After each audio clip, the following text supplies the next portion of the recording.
fucking diseased, corrupt temple down on your head. It's gotta be biblical.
As usual, we didn't decide who was doing the intro, so I'll just crack on with it. Welcome to Patriots Across the Pond.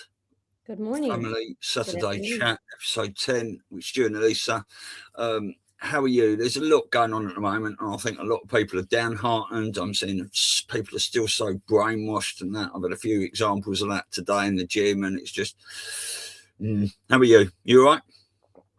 I'm actually in a good mood, and I want to tell you a little story about how Chris O'Connor's words really resonated. Well, I'll tell you what, I'm just going to bring, we've got one guest here. I'll bring Shirley in so she's not sitting in the back. It's her first time on, and then you can crack on with your little story. Hi, Shirley. Hi, Shirley. Hi, Bose. How are you? So Yes, I was I'm just fine, about to tell you guys, and then of course we want to hear from you, Shirley. So we had Chris O'Connor, who is a, from the Secret Space program and has an incredible story, but he was on and he was saying the other day when we did our Awakening review and reflection show that you really need to get as much, love and feel that love so you don't have to come back, right? And do the same thing and learn the same soul lessons again. And I do not want to come back and do what I did this lifetime. That's for sure. So this morning, I get this little message from Stu that he, we made a few bucks on Rumble and he sent it to me and I went, yay. And then my next comment was, I started typing it. Well, this really warms my heart because I said some superlatives, who was supposed to pay me my commission, stopped paying my commission. And thank God I said it out loud because George said, do you really want to say that? And I was like, no. So I erased it. And I've been trying to be aware of these moments of rage and anger and, stopping it because it's a very conscious thing to do that. But it's hard, especially when people piss you off, right? Yeah, definitely. Exactly that. Right. So, yes, welcome, Shirley. You're the only one here at the moment. We'd love to see some more people join if they're about. The link is in the YouTube chat now and the Rumble chat. Shirley, welcome. Thank you. Where are you from? So I'm from Worcestershire in England. The correct side of the pond. Woo-hoo! Of course. That's why I thought I'd join you, yes. Yeah, brilliant. And obviously we want to just, talk to you about your awakening journey, really. How long you've been awake and just, take your time and tell us everything you want. Well, I was born in Cornwall, grew up in the Midlands on a farm, brought up Church of England. The reason I'm mentioning is this because there's lots of talk about religion at the moment. Went to a Roman Catholic convent for a while, and I was at boarding school most of my life. One of my oldest friends of 60 years has recently died. She was a Roman Catholic nun who then came out of her order and joined the military as a chaplain and traveled the world. And she was one of the most spiritual people, and she lived for service to others. So there are good people. The point I want to make is that there are good people in every walk of life that we're now querying, whether it be politicians, good ones like Andrew Bridgen, whether it be health. There's a lot of good people in the health service. It's just that some of them have been taken a wrong route. So I started to wake up, funnily enough, on the religious side when I read the book by the man who's recently died, Eric von Daniken, Chariot of the Gods. So it goes And when I saw a lot of people, I was watching something and a lot of people. Do you want to stop and say hello? No, oh, okay, right. We'll just say hello, Susie, Missy. Shirley's just going to give us a little bit of life story, then we'll come on to you. Lovely to see you, all right? I think she's frozen. So, all right. That's right. Where was I? So I woke up on the religious side to the fact that there were alternatives. But I am a spiritual person and I learned to meditate in the 80s. I became involved in the alternative medicine world, not as a therapist, but as a founder member of a few local alternative health centres. So therefore, I was aware of all the problems within the medical profession. However, I didn't really wake up to what's completely the sheer depth of awfulness that the white hats are trying to sort out across the world, probably till 2020. But as I live on my own, I can spend, my iPad does tell me that I'm doing 10 to 12 hours of research a day for the last 5 years. And it's probably not very healthy for me. However, so I have woken up to everything, but I would like to play my part because what I'm trying to do is explain to people the bigger picture of what's going on. So like when it's said, where we go one, where we go all, and nothing can stop what's happening, I feel that's coming from every level, astrologically, galactically. I feel it's coming through the awakening up of the Schumann resonance. I feel there's so many things confirming is the Hopi prophecies, the Mayan prophecies, the Bible. It's coming from so many different things. This is just now that the time is right. And I feel, seeing I've got children, grandchildren, and hopefully one day great-grandchildren, I would like to say that I played a part in helping this awakening. So that's where I am. Well, yeah, well, that's perfect. I think Missy Susie has disappeared again. I think we saw a fella there for a little while, didn't we, trying to work out what was going on. But yeah, just a couple of things you said there. Waking up in the medical field is a really, really good place to wake up for a start. And doing these 10 to 12 hours a day of researching that, and you say that's potentially unhealthy, it's not, because you're just trying to elevate your soul and find out what's going on, like we all are. And we've been lied to for so long. I know about everything on television, that we're all just networking and networking and networking. And you have said that, you know, certain rabbit holes you haven't wanted to, you've gone down a little way and haven't wanted to go down any further. But it is, once you start, you can't stop. Realize you've been lied to all your life. You want to learn more. You do. I mean, it's difficult because, you know, with the advent of AI and everything else, it's very difficult to find out what's real and what isn't. And also, I mean, one of the things I wanted to mention was that so many of the podcasters, so many of the people say, do your own research. But what they don't realize is that a lot of people use Google. And that is so censored. You sometimes have to go 20, 30 pages in to actually find something, especially on alternative medicine. Or they will use AI and they'll use Grok. And I just wanted to give one very brief example. I was watching News Treason the other day, and they were talking about Promethean Action, who I've been promoting to everybody. And someone mentioned to Dave, I think it was on the open lines, you do realize that Promethean Action was started by Lyndon LaRoche. And I saw Dave's face, you know, and I thought, right, I was watching it on the replay. So I paused it and I went in on, you know, Safari and looked up Lyndon LaRoche. If you read Wikipedia and you read what the main thing, what they say, you'd think, oh my God, I'm not going to watch Promethean Action. What? Oh my Lord. Oh no. But I kept digging. I kept going into different pages. I kept trying. And eventually, then I ended up on the Promethean Action website and listened to what they had to say about their early beginnings and why they started and how they weren't doing exactly some of the things that he did.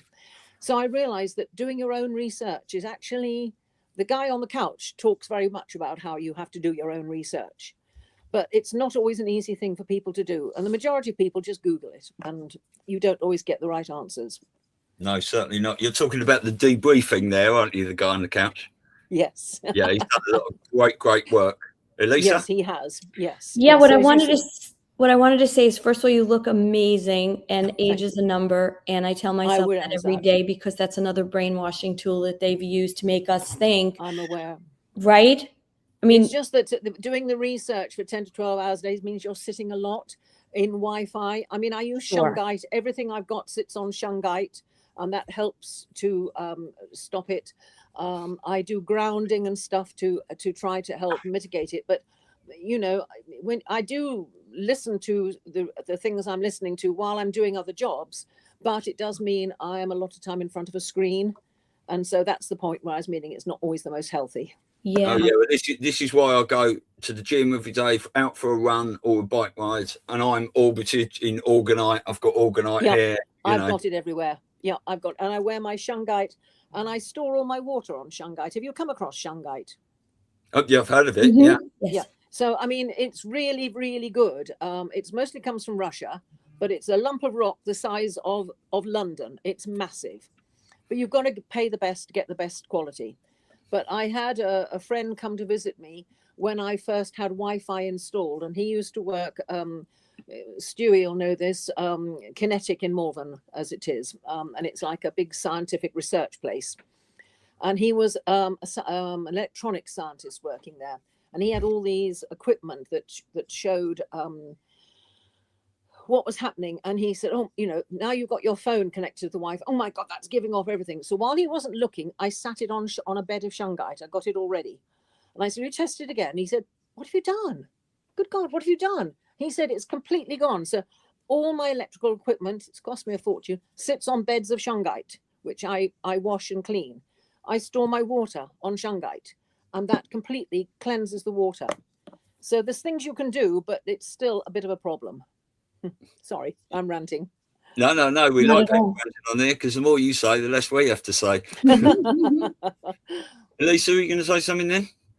No, all I was going to say is that it's kind of interesting, because if you look at like the age of a lot of the awakened, you know, we're 50s, 60s, 70s, right? There's something about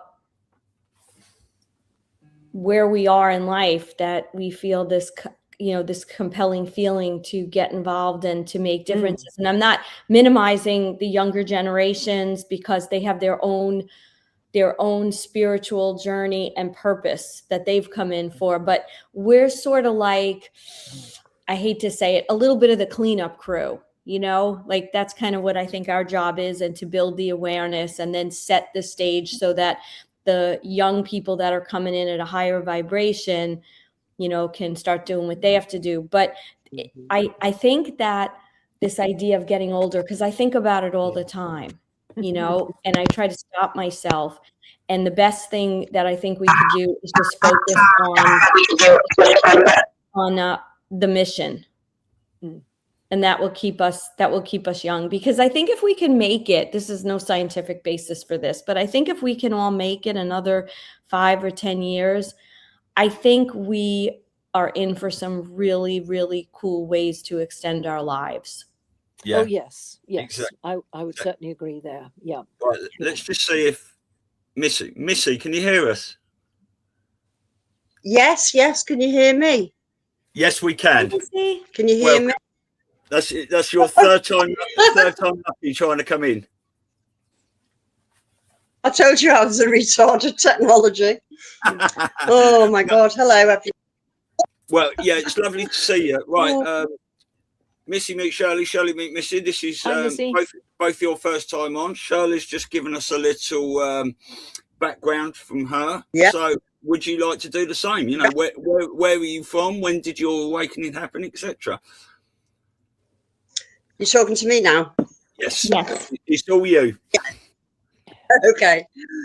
Okay, as a child, a bit like you, Stewie, you know, when you're a child and you just feel different, except mine was a little bit different from yours in the sense that as a child, I used to open my bedroom window and throw my legs over the window pane and just look up into the sky. I was only young. And then my dad caught me one night and said, no, sweetheart, you can't, you know, one floor up. No, it's not a good idea. And in the end, after me still creeping round when I thought they were asleep, he put stars on my ceiling to comfort me, because I used to say, I want to go home, I want to go home. And I was only little. Wow.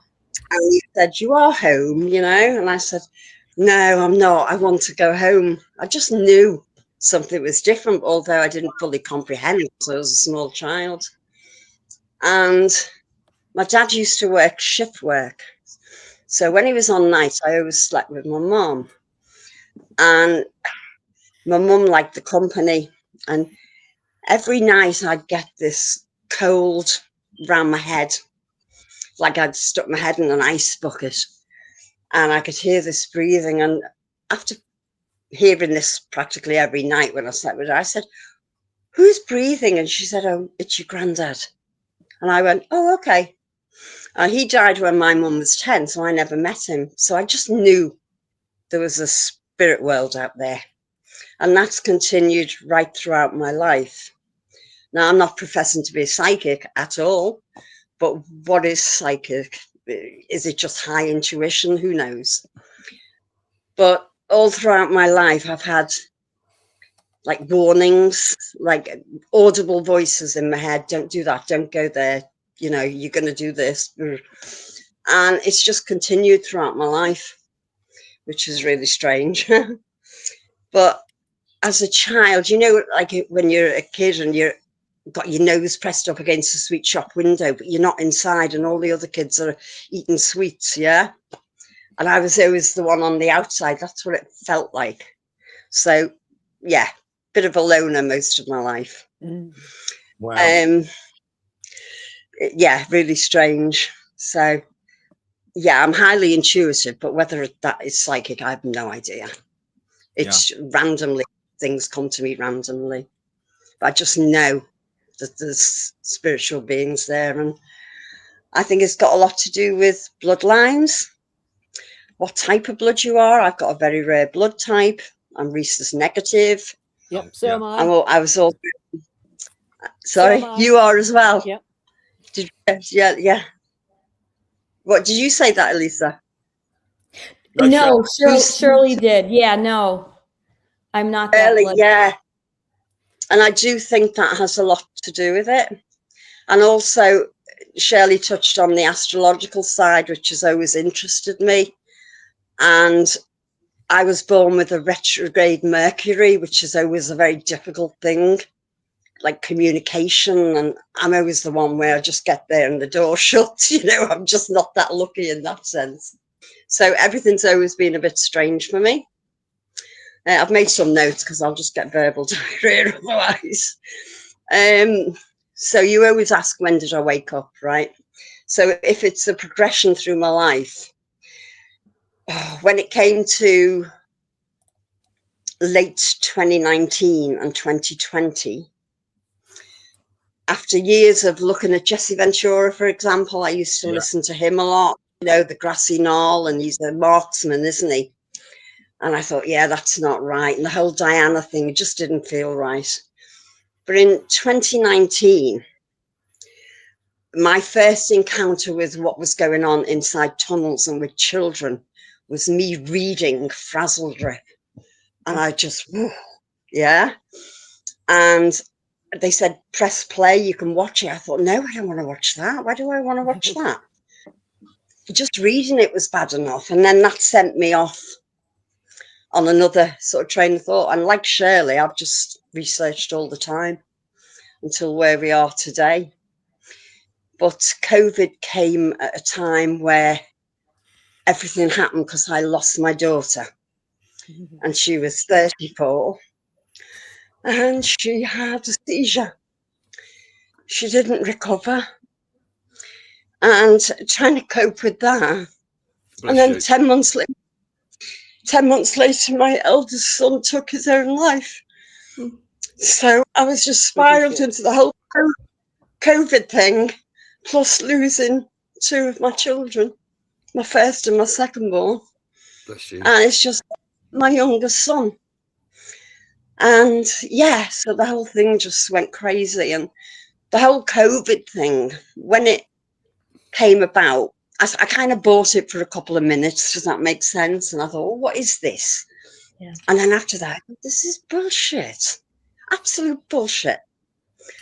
And I remember walking into one of the supermarkets and got told off for going up the aisle the wrong way. And I just remember, like you, Elisa, you used to get angry. I used to get angry. And I'd say, are you serious? Seriously, I've gone up the wrong way? I mean, how ridiculous do you sound? And, you know, they're looking at me like I'm the baddie. And I remember another supermarket, the manager, I never wore a mask. There was no way I was going to wear a mask. No, nor did I. And he said, and I said, I'm not wearing one. Well, you have to. It's the law. I said, no, it's not. And I'm not going to stop myself breathing God's air. So you can forget it. And then a couple of days later, he collared me again as I went in with my son. And I said, hang on a minute. And I went over to a group of cabbages and I started lifting them up going, is it under here then? Where is it? Because please tell me where it is. And I said, we've been here before, remember? And he went, okay. And he walked off. So, you know, after that, I was just free to go wherever I wanted. And it reminded me of a lady in America. You've probably seen the clip years ago. Really pretty young lady. And she went in and one of the staff said, ma'am, put your mask on. She said, oh, no, I have CS. And they said, what's that? I've never heard of it. She said, common sense. And walked off. You have a nice day now. And I just always remember that. I was so angry. My God, was I angry. Yeah. It just didn't make sense to me. No. It was the the thing was oppression nonsensical. too, right? Just feeling like someone's oppressing you and stopping you from just living. That's really what it was. Like, don't tell me what to do. I know what I'm supposed to do. And I know that God would never want this nonsense. And all these forces, you know, that are all around during that time, right? I also think You it need was a to test. me, Just to don't you? see You how know, much people would comply. you're Yes. breaking up, Elise. No, Oh, am I? you're Sorry. breaking up. No, it's all right. I don't know if it's me you're because being a technophobe. Susie, can I just, I won't ask you about your son, but did your daughter have a vaccination and the seizure from that or anything? Did I what? Sorry. Did your daughter have a vaccination? Because she said she had a seizure and passed away. She had a few beforehand, and I'd, you know, been with her, and then this one was just a massive one. She just didn't recover. But it's really funny because I believe in the spirituality aspect of things. I thought, you know what? My son and my daughter had their soul contracts. Yes. And I think that's the only thing that's got me through, because I know I'll see them again. And although I miss them physically, I just know. Yeah. And I do. So I have to honour their soul contract. Yeah. I have to honour that. I totally agree, because my mum passed away as well, and she had, you know, vaccinations, boosters and things, and, you know, cancer came on and chemo took her out. But, you know, I believe that was her time. That was her decision. She made that. And, you know, I believe many people in my life that have guided me in a certain way have left at certain times when it was right for them. And I do believe that we all make soul contracts before we come here. This is something we're all going to learn, but it's, you know, spiritual beings have a human experience, and it's a big, big world out there and universe. You know, it's a hard thing, because in 2019, just to add to this thought pattern, my dad died, and he got diagnosed like without confirmation that he probably had lung cancer, right? So before the confirmation, he was open. We were doing so many natural things. Of course, I didn't know at that time that this whole situation with cancer is probably just parasites and it's the easiest thing to, obliterate. However, we were doing a lot of natural things and he was thriving. He was doing really good. We go to the doctor and they confirmed after however they confirm it. And he just literally went into a state of like almost catatonic, like that the idea. And we were like, but they told you 99%, like, it's okay. We're just going to keep doing what we're doing. He gave up. Okay. Yeah. I had so much anger towards him because I was recently, divorced, no father figure in the picture for my girls who were 14 and 12 at the time. And the anger, like I would look at his picture later, like afterwards, and just be like, why did you do this? You chose to leave. Like, I needed you. My girls needed you. And it wasn't until recently, with having more understanding of the soul contracts, and that I realized that was what he was supposed to do, and it's so hard sometimes, but I like to think he's always here, and I'm sure your children are there too, because you can feel them, like, when someone in your life is there, and they say all these signs, feathers and, birds, but it's really not a joke, because it always happens at those times, or just a knowing. So if we could see over the veil, they're probably right there, like, here we are. We're watching, we're taking care, we're guiding you. Sometimes I feel like a tap on the shoulder, or just, and I say hello, because yes, they are there. Yeah, and I think it is important to read the signs, because my husband died in September 2019, and he used to love his birds. In particular, there was a little robin that used to come, and he used to feed it. And on his birthday in 2020, I was sitting downstairs and the windows were all open, and I heard a noise, and I went upstairs and there was a robin sitting on his pillow. And I thought, wow. Anyway, when I told his daughter, she said, oh yeah, come on, Shirley. I don't think that's I said, well, go on up, because I said it left its calling card on his pillow. You can go and have a look. And she went running up the stairs, and yes, there was bird pool over the pillow. So I think that there are signs that are definite. Yes, I agree with you. Yeah, they are there. They want us to know, in some way, I don't want to make a judgment, but it must be frustrating to be on the other side, because you're giving signs and you're there, and we're not always getting them, and they're probably like, come on, like, I'm here, I'm with you. Yeah, I mean, there's a lot of frustration or something. Yeah, definitely. Well, it's like, it always used to be coincidence, didn't it? Until you started paying attention, then it's synchronicities, and we all get them in different ways. I see numbers all the time, constantly, and it's when you see these numbers, it's like, what happens now? I just want to say something, because what you said about sitting there with your legs out the window, Missy, I used to spend so much time looking out the window. I used to live in a little seaside town, but I used to overlook gardens and the field and the big woods, and I used to bird watch and stuff all the time. It's amazing. And on my mother's first year anniversary of her passing, I got a text from my sister-in-law in the morning saying, thinking of you today, and I hadn't even thought about it. But during that day, I had I was shoveling a load of mud, looked up, and a robin had landed right in front of me. And I was talking to the robin, and then it did a bit and it flew off. A little bit later, I had a ladybird land on my thing. It walked up my finger and flew off like that. And then I said to the universe, well, just give me one more then. Anyway, I was shoveling a bit more mud in a different part, and I turned round and there was 3 crows looking at me. Now, that wouldn't mean a lot to a lot of people, but I look at that, crows, the letter C, that's a 3. There was 3 of them, and my number is 333. And I just think, wow, thank you very much. Yeah. And that was, it put a smile on my face all day long. Yeah. Because I knew she's still here. Oh, it's so nice. in the garden in an old teapot at the moment, and yeah, they're sitting on eggs, and I think it's lovely. And I've got a lot of bird boxes, and they're thriving. I can hear them. They're going to fledge soon. Some of the what is it? Long great tits, long, you know, pale tits, and they're 3 years on the run. They've nested in the same box. Oh, It's a Lovely. yeah, I It's think we all lovely. have those signs. Like, so you have to. It depends who you're with that you could share them, right? Because, you know, some people think it's crazy, but I'll tell you what, a funny kind of thing. So I was very close with my maternal grandmother because my mom had me really young. So she was like the age I was when I had my kids late, you know, so she was a really young grandma.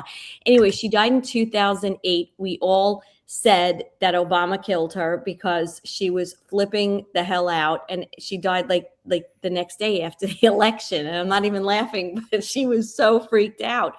Anyway, I had a dog, my dog Liberty. She passed in 2014, right? And I had this little talk with my grandmother, and I said, listen, you need to let me know that Liberty's with you, because I just, you know, I was so close to this dog. And a couple of days go by. I'm like, Graham, you got to let me know. I'm waiting for a sign that you're with Liberty and you're holding her. Nothing, right? It's like a week later, and I'm sitting in my bedroom, like hysterical crying. You know, the dog's bed is still on the floor, and I'm literally screaming. I was alone in the house. I'm like, why haven't you given me a sign? I've asked you. Now you have to understand, my grandmother was Italian, very no nonsense, totally unpolitically correct, like very like sharp and, you know, wise assy. And all of a sudden the lights start flickering. And I'm like, I don't know. That could be coincidence, right? About 5 minutes later, I have central air in my house. So we have these big units on the side of the house, right? All of a sudden, there's like it sounded like a twig or something got stuck in the coils and was spinning. It was so loud. This is like 11:30 at night. And I'm like, I don't know, right?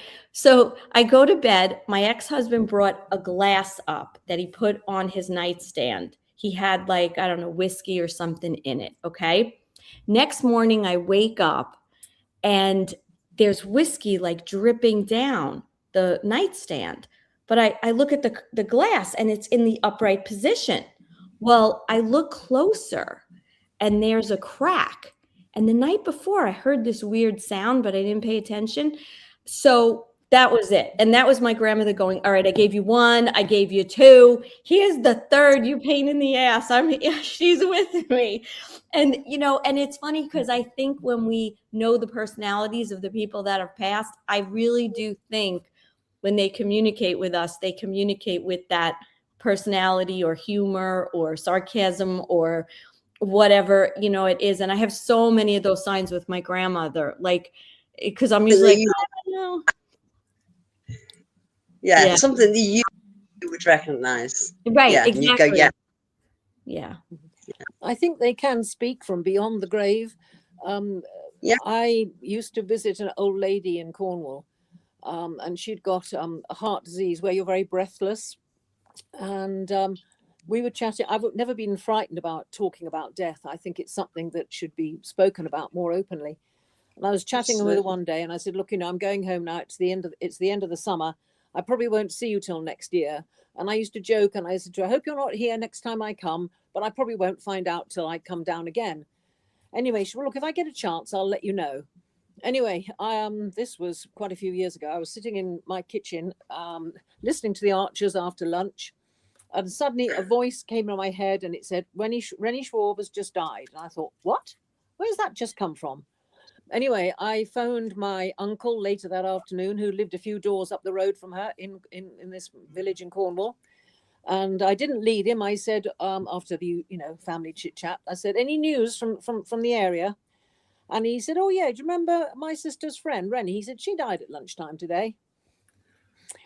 So, as you say, you get these weird and wonderful things, but it just, the voice just appeared in my head. So I think they can communicate. Yeah. So, yes. Yeah. I think we can communicate a lot better than we understand and listen to a lot of the time. It's always so noisy and busy. Yeah. Oh, these voices are plain as anything. My name called, or, you know, I hear it. Yeah. So Yeah. it's fascinating. Well, just Missy, did you tell us where you were from? Originally from Liverpool, but I moved away when I was about 17. Yeah. And due to what happened to my son, I lived on he had 5 acres of land, and him and his wife and the children lived in the house, and I built a log cabin which backed up onto a nature reserve. So I was in heaven, yeah. Yeah, chickens, horses, you name it. And of course, because I didn't own the land, I've ended up in Lincolnshire, and I absolutely hate it. But I'm tucked away, very isolated. I think you call them trailer parks, Elisa. I'm in a static caravan on a campsite, and I loathe it. But I reckon I'm supposed to be here. Yeah. And I've never been able to participate and be active in the movement because I'm so stuck out in the back of beyond. Transport's a bit iffy. Finances are down the pan. So I just think I'm waiting, and something's going to happen where I can do something positive, because they're all asleep here. Mm. You know, I've got a neighbour who's just worried about the next Botox injection she's going to get. And other people just give you the fluoride stare. And like that young woman that you had on the end of your podcast, was it last night or the night before, when she said, I don't know how to talk to people. Yeah. And that really resonated with me, because I'm the same. I don't know how to talk to you. I don't. Because it's... Yeah, AJ Roberts has just moved to Lincolnshire, and he loves it. So, well, he's obviously not campsite. He's not in the same campsite. No. So, how many other caravans are there on the site you're on, and people there? Oh gosh, I suppose there's about 150 of us. But I'm right at the end. I'm the only one with a garden, and that's why I took it. Bear in mind, it was very rushed, because I would have been homeless otherwise, and I didn't have enough money to do anything else but buy something like this. I had a little bit too much money for the government to chip in and help, but not enough to help myself, you know. So yeah, I got here eventually. Yeah. And I took it mainly because I came with 5 cats, because I absolutely love my cats. 2 have since passed since I've been here. And because it's very safe. It's really safe for them, and I felt good. And the reason was the garden. I mean, the interior is like a building site, and I'm working on it for, you know, it doesn't matter. It matter. Sorry? So have you got any community going on there, or do you sort of keep yourself to yourself a bit? Is there anyone else there that you know is awake? Well, that man that you saw... What, semi-naked man? Yeah, he's in the garden at the moment doing some gardening. He's my friend. Yeah. And he'd been here sort of 8 years prior to me coming. I've been here 4.5 years, something like that. And I just happened to be walking his dog and walking past, and we struck up conversation. And he said to me, "Are you vaccinated?" And I went, "No." And he went, "Oh, okay." And then we just got chatting, and bless him. I mean, I've got no right to speak about his past, but to say he had a traumatic childhood would be an understatement, okay? And he always felt lost. And I said, "Okay, do you want me to open your eyes? Do you want all this stuff?" And he went, "Yeah, bring it on." He said, "Because I just feel like I don't fit in." And I thought, right, okay. And I started with Janet Ossenbard's series. Oh, brilliant. And he went, "Play the next one and the next." And he just sat here for hours playing. Yeah. And we've become very firm friends, and it's just 2 of us against everybody else. Because it's very gossipy here, and it's very 3D, and people just say horrible things about each other, including me, even though they've never spoken to me. But hey ho, you know, I just let them get on with it. But you know, you might have been meant to, you know, meet, like you said, you're meant to be there, right? But this man might have been somebody very important for you to meet, you know, and vice versa. And And maybe that's all it's about. I mean, you don't know yet, but maybe that's what it's all about, right? The touching each other that way and having that Well, it's connection. the day I came to see it, it was the only one I ever saw. And I had to move quickly because the house had been sold. And I was, ooh, you know, and I came and saw it had a garden. And I thought, okay. And that night I went to bed. I didn't make a decision. And I heard my son say, "You've got to buy this." Clear as day. And I woke up and I said, okay, I'll put an offer in for it. So he spoke to me, and I believe that my son said, yeah, this is where you're meant to be.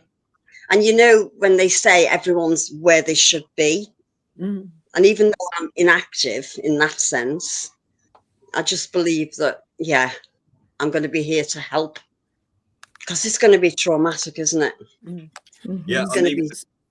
So what I tried to do was I put this house on the market around a couple of years ago, and it didn't sell. I've been here 40 years now. I live in a road that's almost a mile long, and it's got 15 houses in it. It's all surrounded by common land. So we came together as a community. I don't know whether anyone ever heard of something called the Castle Morton Rave. Had you heard of it, Stewie? Did you say rave? Castle Morton Rave. I used to do a lot of raving, but I never went to Castle Morton. But I think there was a very big one there. We had 100,000 people. Oi, oi. But it was horrendous, I must admit, as a local. And then we also had a neighbour who caused a lot of trouble, and the community came together and supported each other during that time. So what I've started to try to do, looking at what cues and what I've heard of, local action, national impact. What I feel is that if different people in all walks of life, if they find themselves in a place, it's because they're meant to be there. Yeah. So what I've started to do is I feel we've got some pretty tough times ahead of us here in England, because there is a lot of people who aren't awake at all. And I also feel, after listening to Promethean Action, I feel that we've got a lot of coming to terms of what's been done in our name, through our apathy in not holding people accountable. I think there's going to be some food shortages through weather manipulation. I think there's going to be a lot of problems over the next few months. So I walked around a lot of the houses this morning. We've had quite a few new people arrive. And I said, how would you feel about us setting up a WhatsApp group? I'm calling it the name of the street, Community Development Group. And I've been approaching people and saying, look, at the moment, we'll just have a WhatsApp group so we can support each other. Because like I'd heard one of my neighbours had died a good 10 days ago, but none of the others had heard about it. So I was telling you know, your neighbour died? No. So we've all got gardens. We all grow vegetables. We can start to do swaps and things like this. And I said, what would be nice is that we all got to know each other and had John Michael Chambers holds something called Conversations of Consequence. Yeah. And like you said, it's so difficult to find people. It's great just to be able to say, hi, nice bit of rain last night, and how are you? Nice day, and all the rest of it. That's easy. Okay, fine. But I would love to get into a position where I got people sitting around chatting and talking. And we could, and I'd say to them, look, we've got to do this respectfully. We've all got our own opinions about what's going on, but let's discuss what's going on and see what we can come to. And I'm hoping to be able to sort of introduce a few alternative points of view to people through that. So I'm going to just try and work on the 15 houses. Started off as like a food swap and gardening swap, and exchange gardening tips and things like this. And also, as I said, because I think that, well, quite frankly, when the shit hits the fan, people from the cities and things are going to be coming out to the country looking for food and other things. And we need to be prepared and be around. I'm not, on a fear campaign, but we can support each other through these sort of things. So that's what I'm going to try and do, is work in my local community. And if this happens all over the world, this can make a real difference. That's what General Frens says all the time. Local action equals national impact. That's right. That's what I'm going for. You can only work on one person at a time. Yeah. And so many. I'll just put this comment up. It really made me laugh out loud earlier. This is one of the why there's only rankings in England from George Lennon, 1107. That was an early comment on. It just made me laugh. But this is we'll just tell them why, because like that word was new to me, and then I just started using it probably indiscriminately here in the house and calling my family members that word. And so when Stu stayed with us for like 10 days, George and him got into banter, and he was calling him a wanker. So yeah, all the time. Yeah, it was great. It's like I mean, I went to the gym this morning. I went for a run actually, and went to the gym on the way. But as I was going in, I met one of my mates in the car park, and I said I've been to America, just doing this summit for my podcast and stuff. And he said to me, "Oh, well, you do know that we have difference of opinions and stuff." I said, "Well, actually, a lot of the stuff I present is fact. I would never go to America because of that Trump. Do you know what I mean?" I said, "Well, give me a fact you don't like about." No, I'm not getting into it with you. Right, and it's always the same. They won't give you a fact about it. Oh, Trump said drink bleach. I said no, he didn't. I can prove that. So no, I'm not interested. And then someone else in the gym came up to me and said, "Are you still spreading that fake news?" I said, "What do you mean fake news?" He said, "I had a look at the business card you gave me in your website. It's all fake news." I said, "Well, what on there is fake news?" He said, "All of it." I said, "Well, tell me one thing." He said, No, fake news, and he couldn't tell me one thing. Yeah. And it's really. What I do, right? What I've always done as well is that I've been quite lucky, really, because I've been doing this so long. When COVID came, I knew 20, 30 people that were banging truth out on Facebook and all this sort of stuff. But when I go out, you've got to have some balls to do it. I wear something like that, right? And then you find out who your friends are. You might get 30 people stare at you in a bad way, but you'll get 2 people go, and they come up to you. It's like your friend saying to you, "Have you been vaccinated?" It's just starting these conversations, or wearing a little T-shirt with something on it, or you know what I mean? Yeah. Well, I've got a baseball cap that says "Proud Conspiracy Theorist" on it. Brilliant. And I wear that, and it drives my kids mad. Yeah. Good. So Nice. have you met some people through wearing that hat? Yes, I've spoken to lots of people, and when and because I can chat across so many different subjects, albeit lightly and fairly comparatively superficially, so many people were saying things to me like, I could stand and talk to you all day if only I had the time. So I felt I must do something. I'm just going to go and get a lead because I'm running low on battery. I won't be a minute. Yeah, no worries. But don't you find that people aren't even curious? That really drives me mad. You say something and they go, "All right." They're not even curious. Right. I had a conversation with my sister. Now, we're estranged, really. We've never really got on. And when she'd heard the news about what had happened to the kids, she phoned up. And we got talking about stuff, and I said, "Well, Trump," and she went, "Oh, him." And I went, "Well, he's not a politician." She said, "Well, that's it exactly. He's not a politician." I said, "On the contrary, it's because he's not a politician and he's a businessman. He can get stuff done." And then she went on about and all this. And I said, "Do me a favor." I said, "Pull up a picture of Joseph Biden from a few years ago and pull up one now and tell me if it's the same man." And she went, "Oh, no, he's different, isn't he?" Conversation closed. She didn't take it any further. And I said, "Well, what do you think?" She said, "Oh, yes, he's different." That was it. End of conversation. Does it make sense? There's just no curiosity there at all. It's mad. Absolutely mad. And I think, it's the frustration that builds up inside you because you think, well, you show them something. And it's like you said, the conspiracies are now facts, right? And you show them something and they go, "Oh, yeah." And they just walk off. But people just, they want to be happy in their bubble, which is why I believe this division is being created and this confusion is to get people talking, ultimately when to get everyone together at the end. I was going to say something else then, but that's completely gone out of my mind. It does this when you've got so much going on in there. I'll think about that in a minute. Do you think that they say that only at the precipice will people wake up? But that's exactly what I was going to say. Sorry, yeah, this is why people are going to be pushed to this scare event, precipice moment, whatever it's going to be. Yeah, because everyone's is going to be different.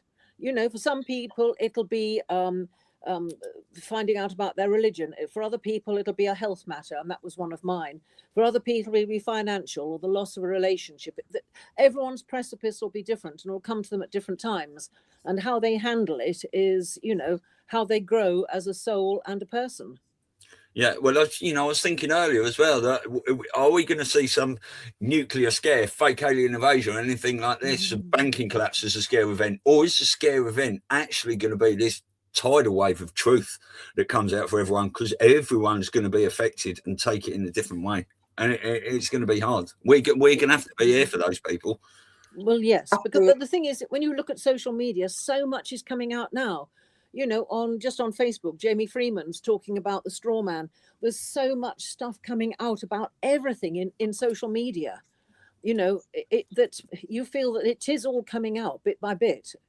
Oh yeah, I think Jason said it best, and I'm trying to remember the word he used yesterday, where he said X is like, what did he say? He said it was something. He used a really great word, and there is everything, just everything people are having conversations about, and that wasn't happening, 4 or 5 years ago.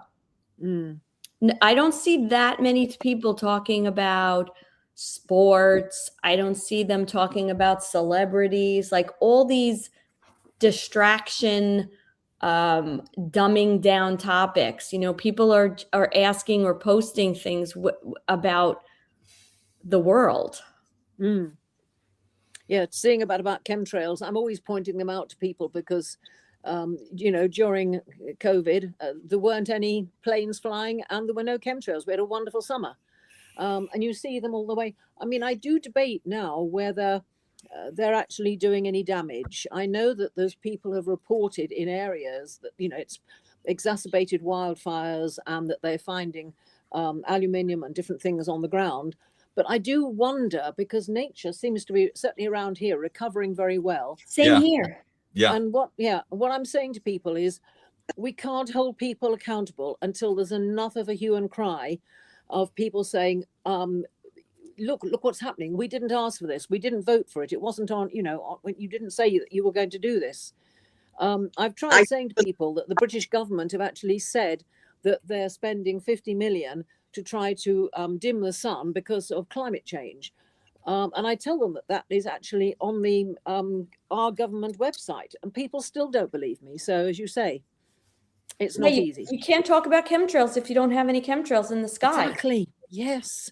Missy, I think they're spraying good stuff, because my garden has never been so good. And the vegetables last year were incredible. Yeah. And this year they're all coming up. I think purely optics to wake people up so they'll look up instead of looking down, Yeah, you can't wake people. You just say that, Elisa. You can't wake people up to chemtrails if no chemtrails in the sky. But I believe in Elisa. The white hats have been in control of a lot of this for so long. But it's them, and whatever they're trying to do, that there might even be whether there's no barium and aluminium in these. Obviously, it's in the soil, and the soil might be recovering and getting this. I'm starting to see more insects about and things that we had a sort of like low period. What we didn't see here for a while, and I know they're considered weeds. When I was growing up, there were dandelions all over, everywhere you went. We used to pick them, we'd make little bouquets as kids, and I hadn't seen them in years. And this year I see them again. Yeah, take them up and eat. I was exactly right.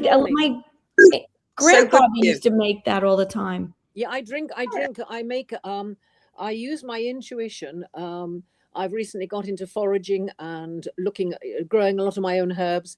So I go out in the morning and I touch my plants, and they almost like talk to me. And so I'll say, you need me today. So I'll pick So my usual drink is dandelion flowers, which I just pick up, lemon balm, which is great for our nerves at the moment because of all the stuff that's going on with the Schumann resonance, with, you know, with all the solar flares and the activity that's going on. And then a nettle. And so I usually make a drink out of that, and I just keep adding water to it all day, hot water, and drink it all day long. And that does help. So yeah, dandelions are fantastic. I'm always out looking for them. So what do? You take them and you put them in like So, a yeah, I've got an old, I used to drink coffee, but now I'm on mushroom coffee. So I've kept a big stainless steel cafetiere, and I'll go out and I'll pick a mixture of whatever talks to me. Today I went out, and the one I've been drinking today has got hawthorn flowers in it, hawthorn leaves, new blackberry leaves, some raspberry leaves, lemon balm, and a few dandelion heads. And I put them all in, leave them to steep for about 20 minutes, and then drink it throughout the day. Oh, wow. So, and it changes every day. Different herbs will like talk to me and say, pick me. And so I use my intuition and do it. Oh, I mean, it sounds like you're doing everything right there. Yeah. Well, I can try. Yes, I can try. Is there much nature in you, Missy, where you are? Yeah, I'm in farming country. Yeah, there is, but it's a bit boring, to be honest. There's no nice. I used to live in the southeast, so I used to party a lot at a lot of the raves down in Kent, funnily enough. And I'm used to nice walks.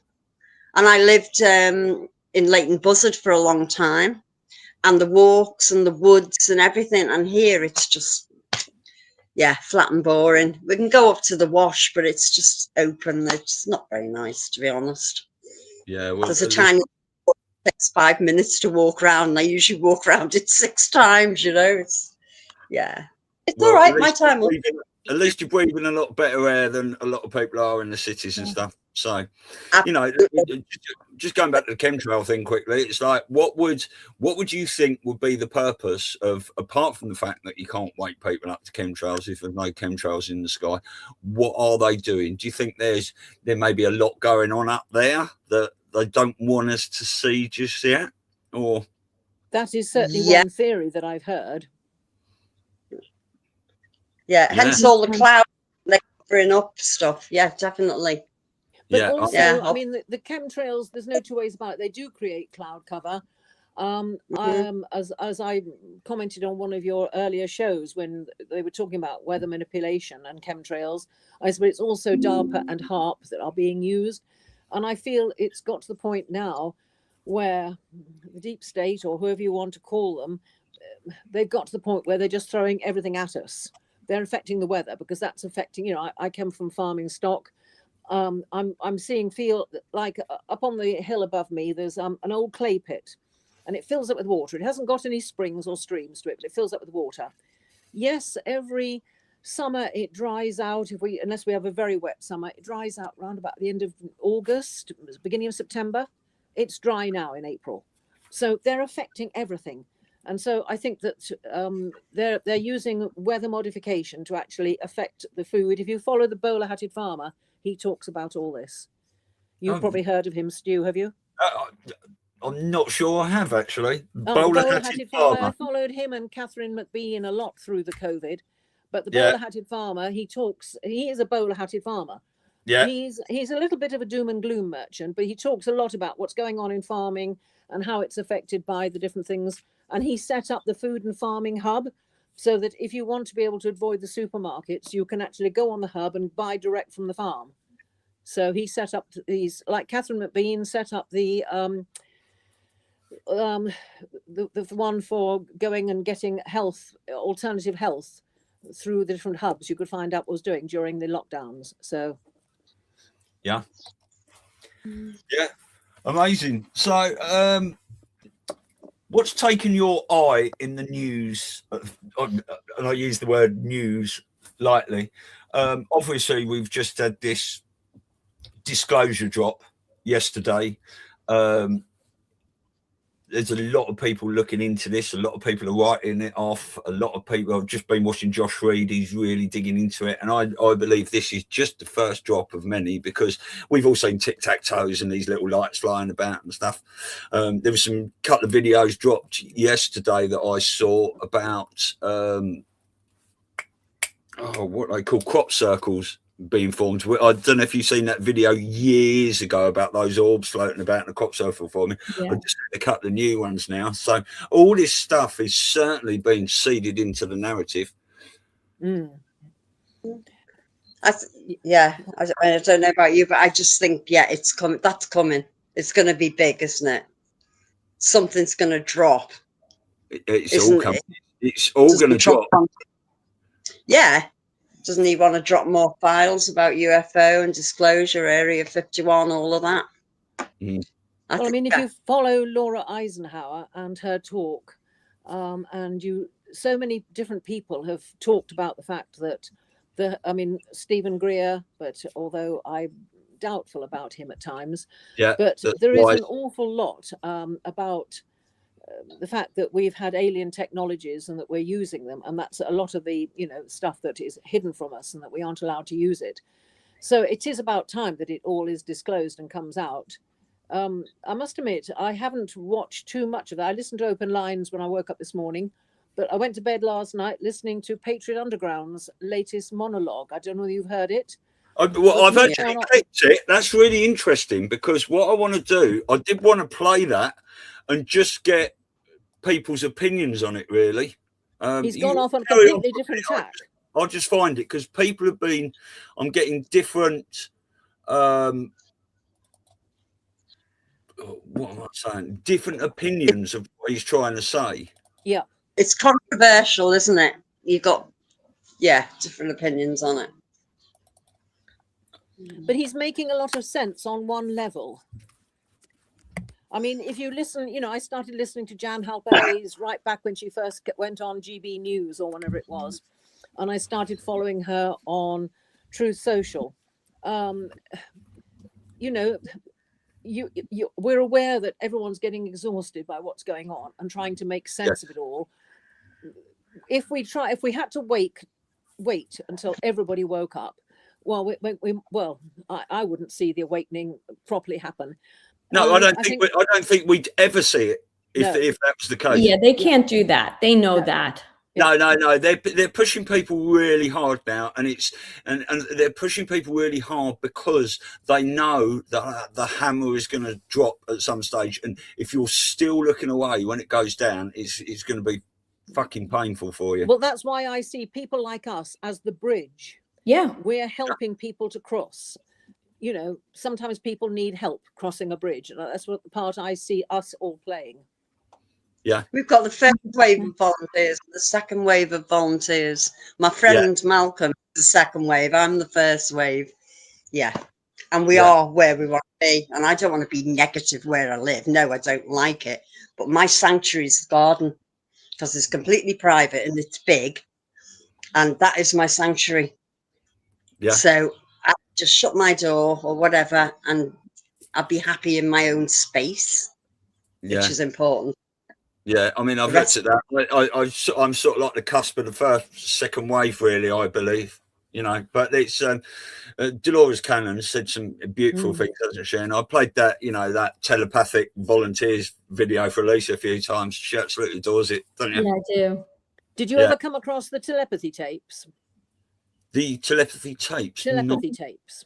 Not sure. So it's quite interesting.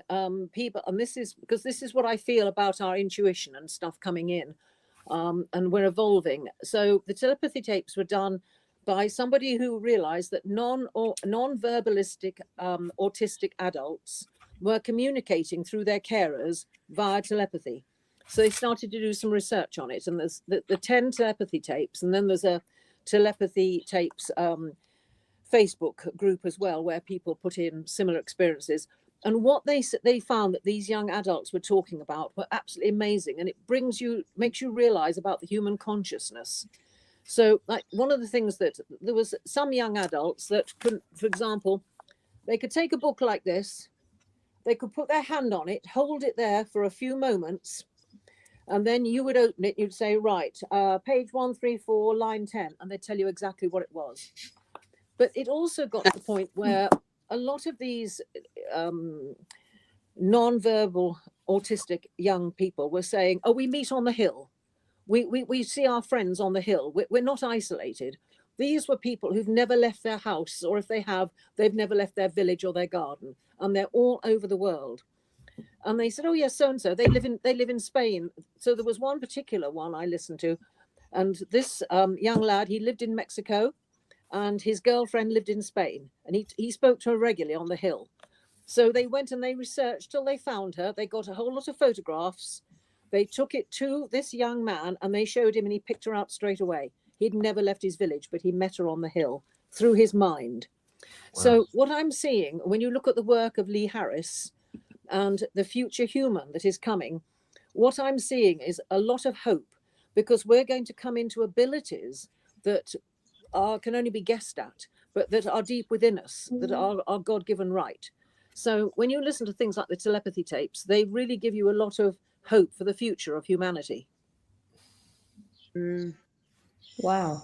I read a book written by a Palladian, and that was a similar thing, saying you just got to find the codes.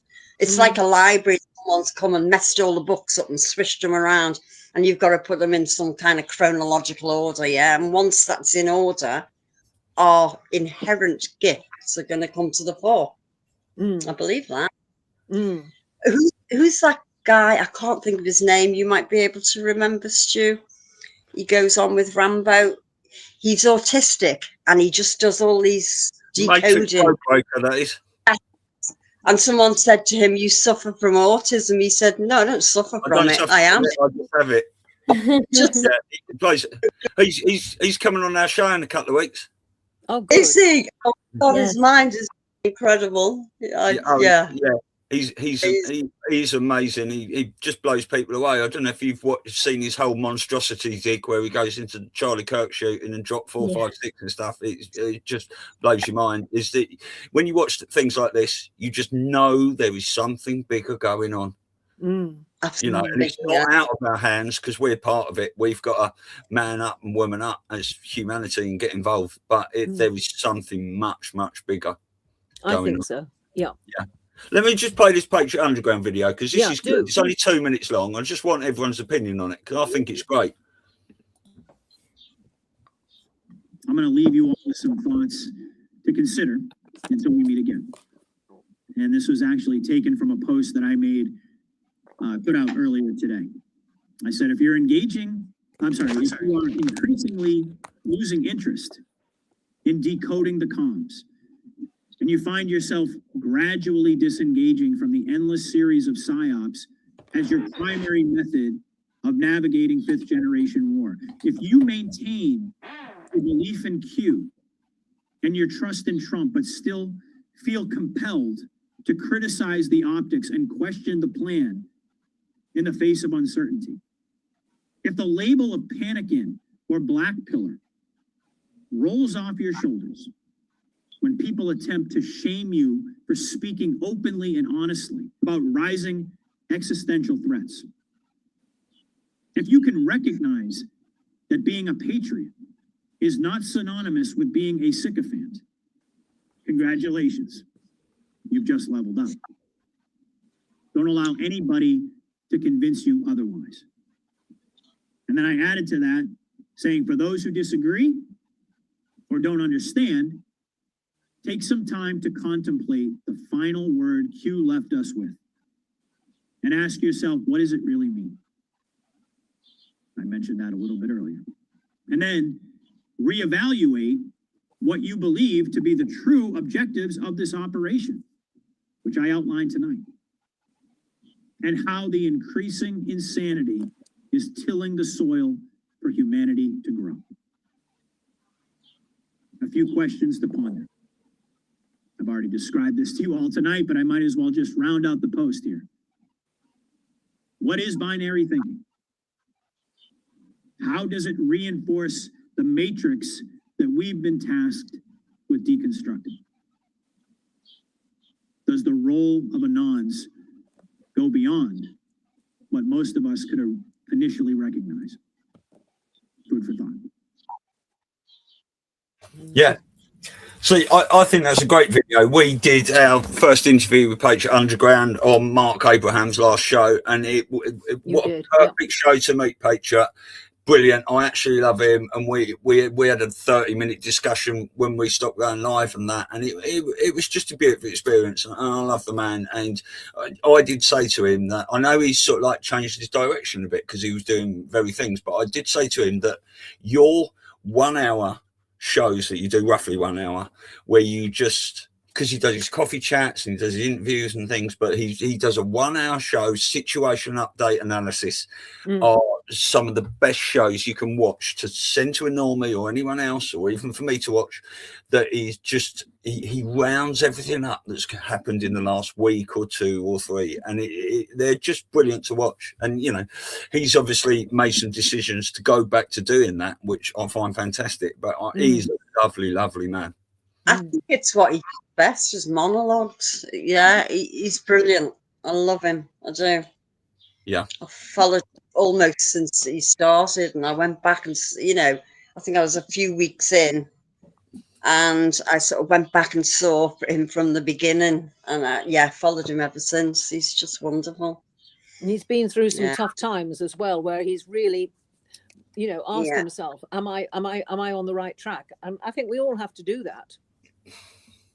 Yes, it's like he's recentered. He's recentered himself to follow what he's really supposed to do, and I think that's brave too, because you know what I'm saying. Like he's pulling away from the community, but not really. He's just getting more centered about what his message is. Yeah, and I mean, also what I got from that was basically question everything, right? Right, which we all do. We all follow. I've followed so many people, not followed. I've watched, I listen, I learn, and I take it everything on board. And some people I've discarded along the way that I don't listen to anymore. But question everything. Keep doing what you're doing. Anons, if you're that way inclined. Some people have taken themselves away because they can't handle it, the pressure, whatever. Hold the line. Don't let people sway you from your mission of whatever that is to you, and always use, he called it something else, but I call it bicameral thinking.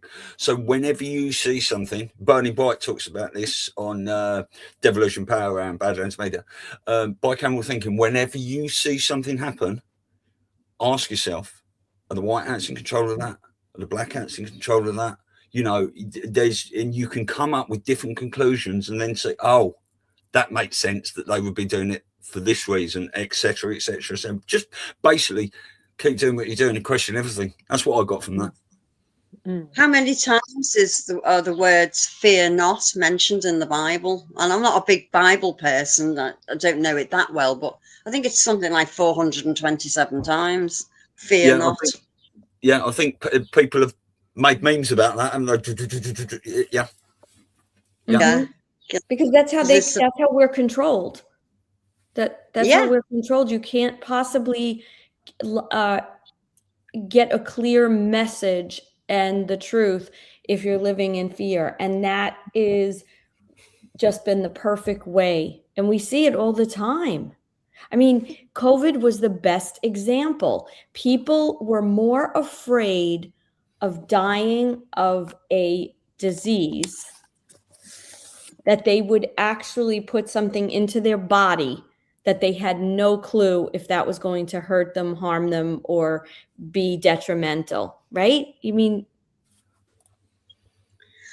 I remember walking into one of the supermarkets, and the lady on the till had this mask. This is in the early days, and she was she was a bit overweight as well, which wasn't helping. And I said, for God's sake, take your mask off. She said, oh, I can't. I said, you can. Just breathe the air. Nothing's going to happen to you. I said, the government don't care about you. Just live your life. Nothing to fear. And I said, you're doing yourself so much damage, you will have problems with your lungs in a couple of years' time. She said, oh, I know. That's what she said. I know.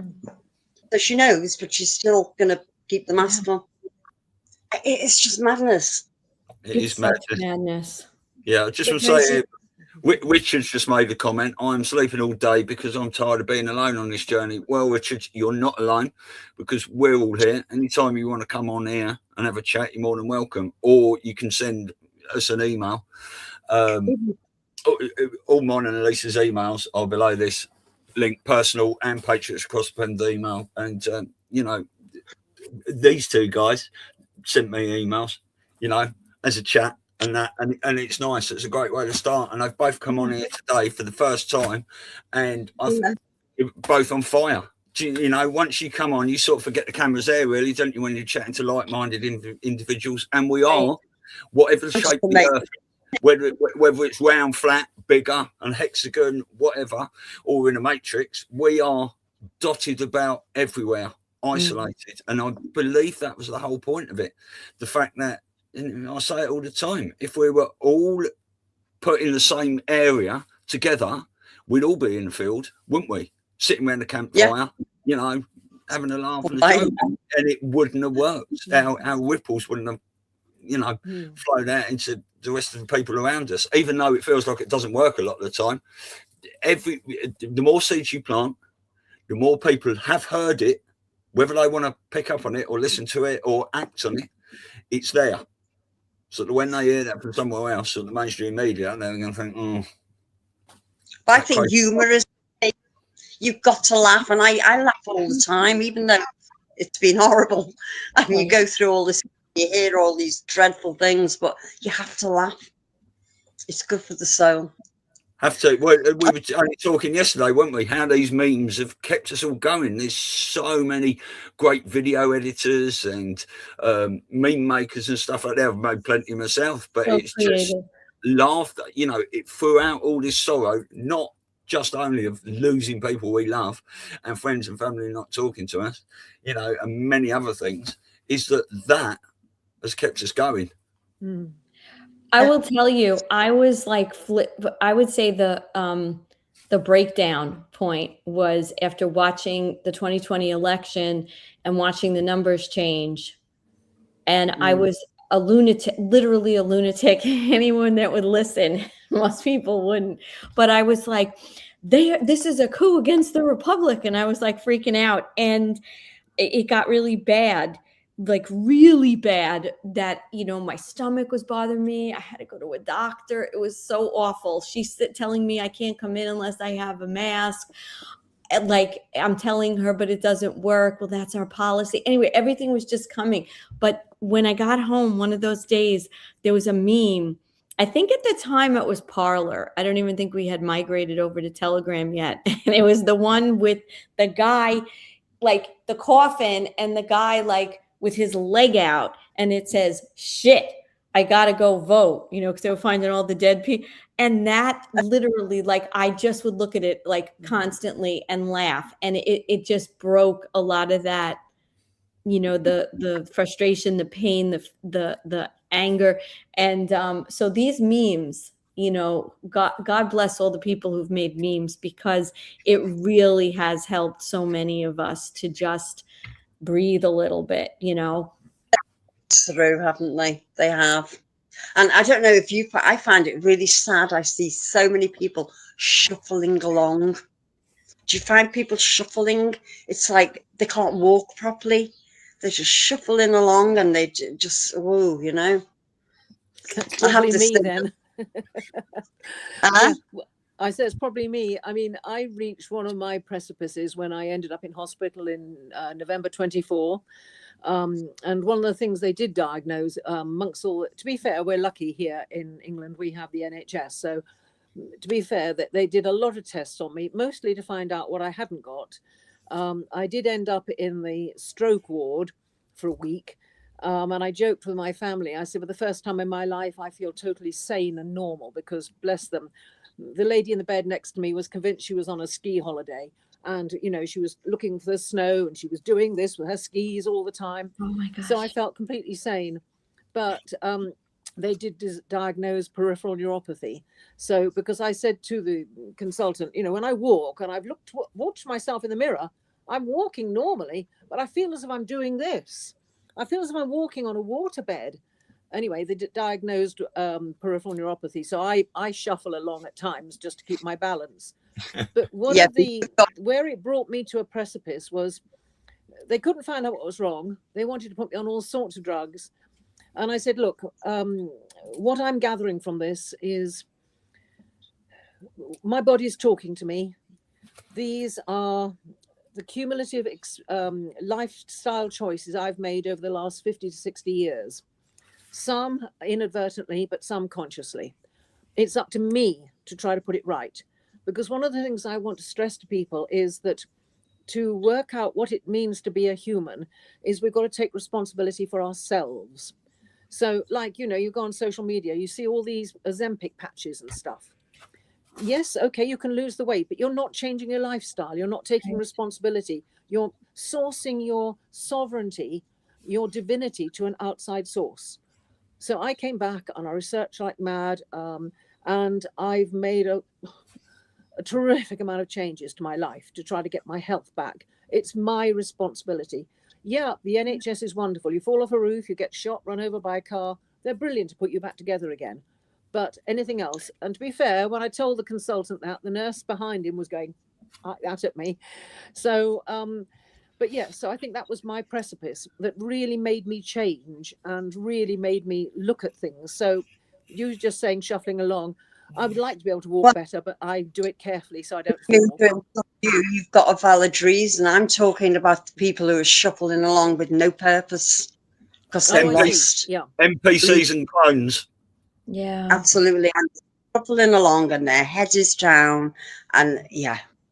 You know, I see a lot of that in supermarkets. That it's like I'm in a different world sometime when I go, because sometimes I think I'm going to have a longer walk around today, and I'll take a trolley and I'll just go up and down every aisle, make sure I've got everything. And you come around the corner, there's someone coming, so you just pull back to let them through, and they shuffle past you.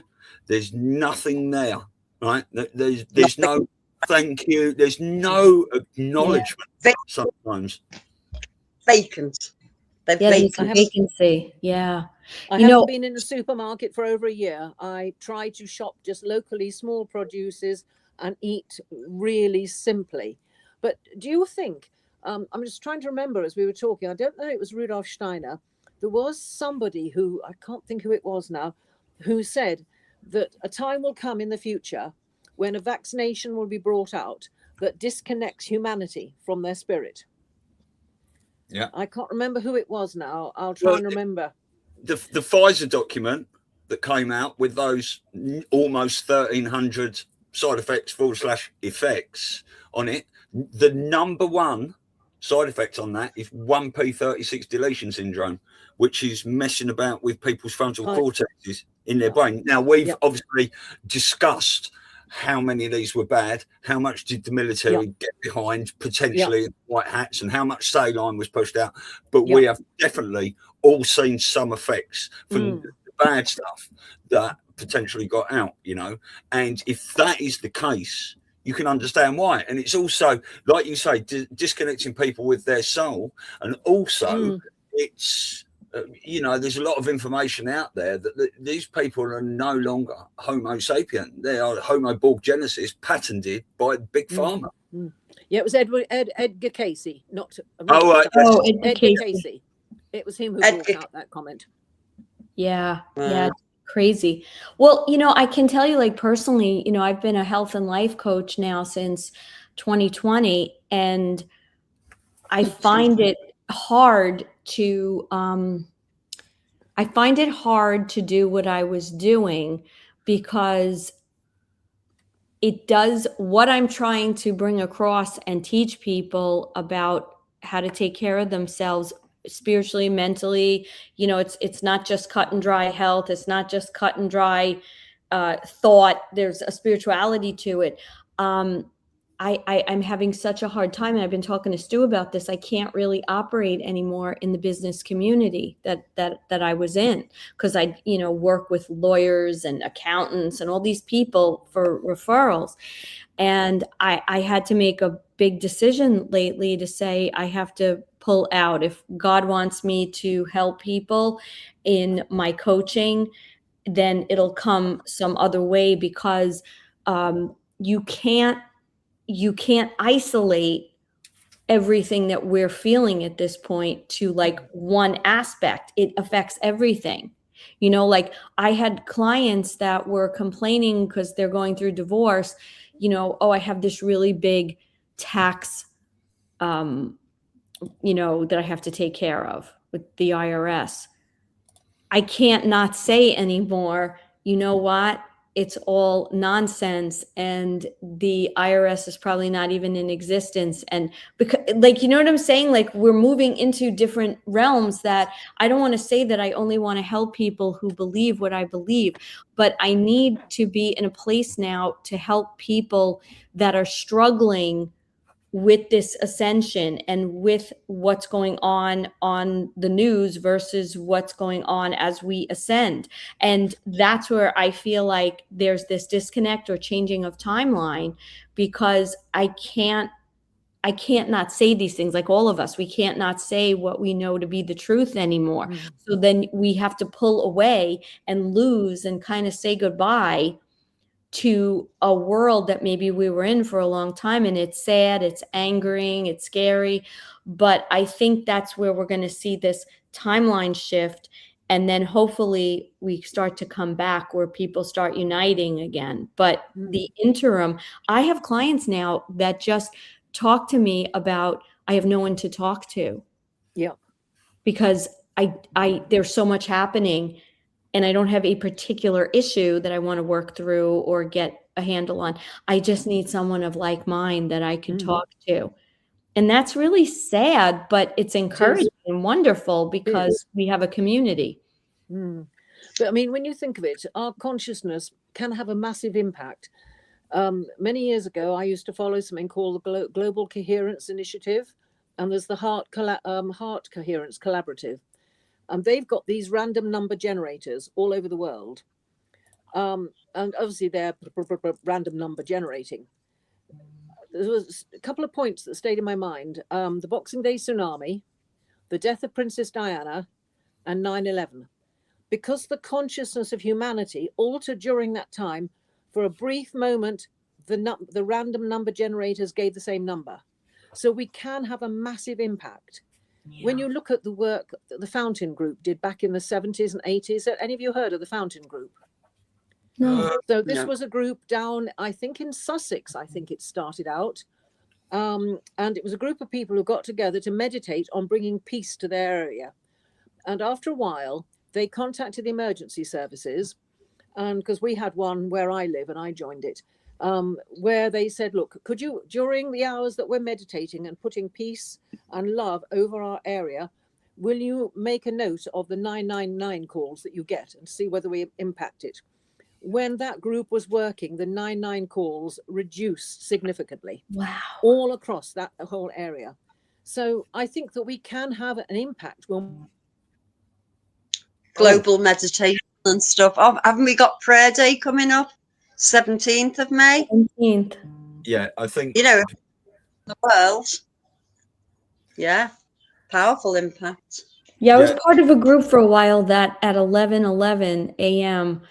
everybody sent light and engulfed the world. And I still do that, although I'm not connected just because of time and things. But it is true. That's one of the biggest lies they've told us, that we don't have that kind of power, right? Imagine the power. Everybody's in fear versus everybody's back on in again. love. Sorry, I had an incoming call that knocked me off. Sorry. Yeah, go ahead, finish.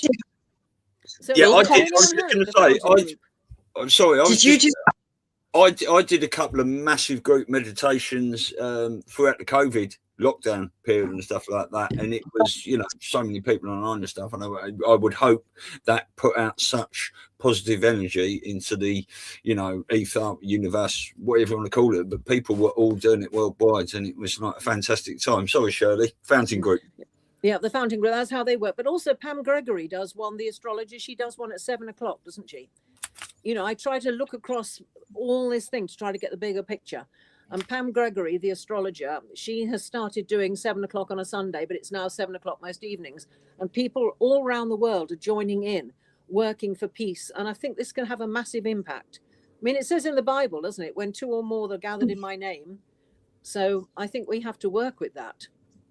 Oh, yeah. And they've completely distorted that, right? That you got to go to a church and you got to follow this rule and that rule. It's just about gathering. That's what Jesus God said. is within you. Yes. You don't look for it outside. God is within you. Yeah, it's energy. We're all energy. And having that collective energy, wow, unstoppable. Yeah. Well, you know, there's a lot of talk, isn't there, that the religion was started because people having their own connection to God, the creator source, whatever you want to call it. But then churches came up and said, no, you can't do that. You need to get your relationship with God through us instead. That's right. You know, control. I mean, one of the most ridiculous. Go ahead.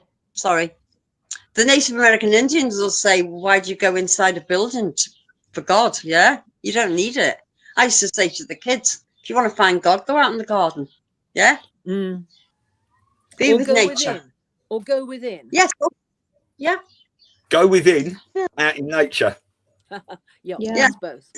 Well, one of the most ridiculous things in the Catholic Church is that you need to have a priest to confess to.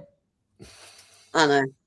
So I'm not forgiven, and I can't, there's nothing I can do, and I have to live with this sin on me if I don't go into a box and tell a priest. I can't just work that out within myself and God directly and my own higher self and the world and the universe. Like, and the same with baptism, at least in the Catholic Church. Like years ago, they would protect that baby until it got baptized because God forbid he or she died before. They would die with the original sin and go to hell. Is that? How awful is that?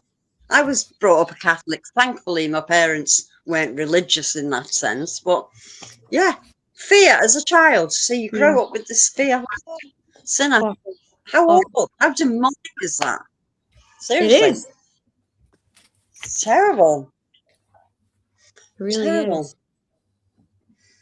I don't think it's an accident that so many of us, as we continue our journey on awakening, we pull away from religion. And again, I'm not judging anyone that still feels that connection, but it's interesting how you become more broad and you become more self-empowered to say, I don't need go-betweens. I don't need rules. I just need me and my creator and what I feel and within. Yeah. I mean, I sense listening across the different chat shows and things and everything that I look at, that there is a general rising and a turning towards religion, because that is the way people find God to start with.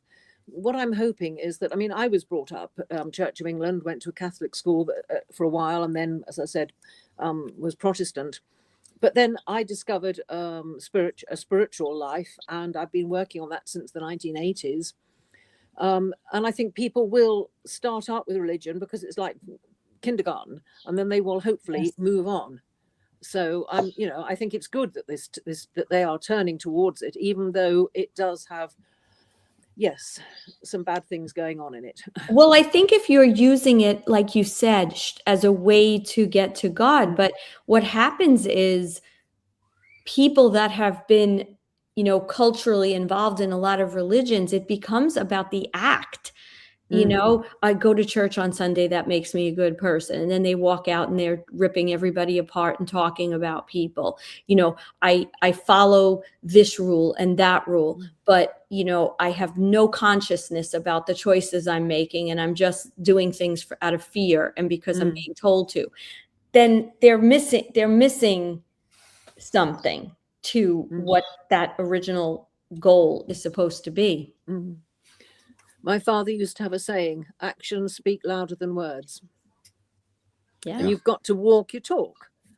It's hard, but that's what I've been trying to do, particularly recently, is walking my talk. Yeah, I wish more people would do it, because a lot of people aren't even talking the talk at the moment, unfortunately. Yes. Very true. Just be kind. People need to be kinder to each other. Yeah, so many people just be kind. And, and if you see someone without a smile, give them yours. Yeah. Oh, I always do that. I used to smile at everyone massively. Well, not everyone, but people I knew, when they had a mask on and I didn't. Yeah, I always used to show them my smile. But there's, I mean, even all the discussions of chivalry and that, and it's the feminists and you holding the door open for a lady, you know what I mean, and things like that. You just be kind to people out there and hold the door open for a man.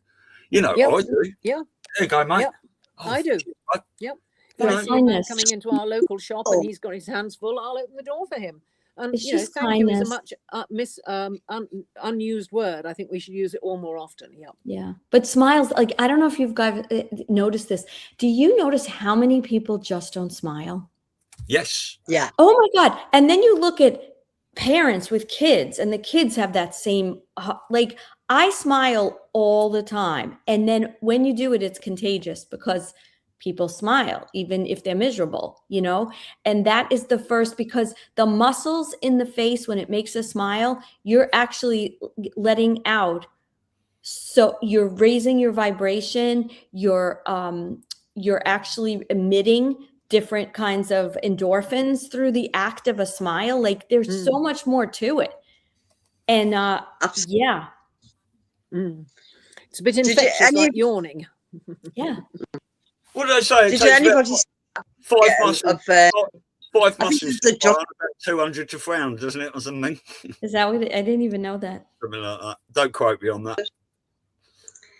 There was a guy on a train. I think it may have been in Holland or somewhere, and he was on his phone, and something made him laugh. I don't know if you ever saw it, and he just started laughing, and it went on. It was so contagious. Yeah. It was on the subway train. Just laughing and smiling with him. Contagious, right? Yeah. I saw a little clip yesterday. It was only about a minute long, and he just walks up to, as strangers are walking past, he just sticks his hand out to shake your hand, and people look at him and all that, and then they go, "Oh, shake his hand," and as they shake his hand, he just gives them a spin, like he's having a dance with them. Do you know what I mean? He spins them around and just leaves them like that, and everyone was. Yeah. We need to be more touchy and feely, don't we? And well, we do, but a lot of people are disconnected from that because they're still living in this fear, and they're still governed by the fake stream media. And when we are going to move into a beautiful society again, I think, I mean, it's pretty decent out there in most places anyway, but we are going to move into something special, but only when people understand that they have been lied to and how much has been hidden from them for so long. I mean, I sometimes say to people, if I'm going to start a conversation, look, unless your mind is open to the fact that there probably isn't a subject under the sun that hasn't been warped, distorted, or completely wrong, if you're not open to that, then the conversation I'm going to have with you is probably pointless. Yeah. Yeah. Very true. So we're definitely going through timelines, aren't we? Don't you feel like you've got one 3D and the other in 5D, and you're like, oh, it's weird. And strange, isn't it? And the time is going fast but slow simultaneously. It's really strange. Very weird. You know, that's like it's going so fast at the moment. Very fast. And you know, I live on Long Island now, and it's gotten so crowded and traffic and noise, and so we're going to move to Florida, or at least have a second house there. And you know, one of the things that keeps coming up is like, well, it's a very, where we're looking, it's very quiet, you know. They have like some shops, and I'm like, I don't want to don't bring me and show me where it's really developed, or I don't need stores. They're like, you know, it's 45 minutes. Okay, maybe it's a little inconvenient to get to certain places. So I'll go like twice a month. I'll go twice a month to where I need to go if I need to pick up anything out of the ordinary. And I think it's just like I think we're all sort of craving for that. I don't know, just because that's the only way you really get in touch with what the universe, what God, what your higher self is telling you when you're quiet. We're not quiet in all these loud areas. No.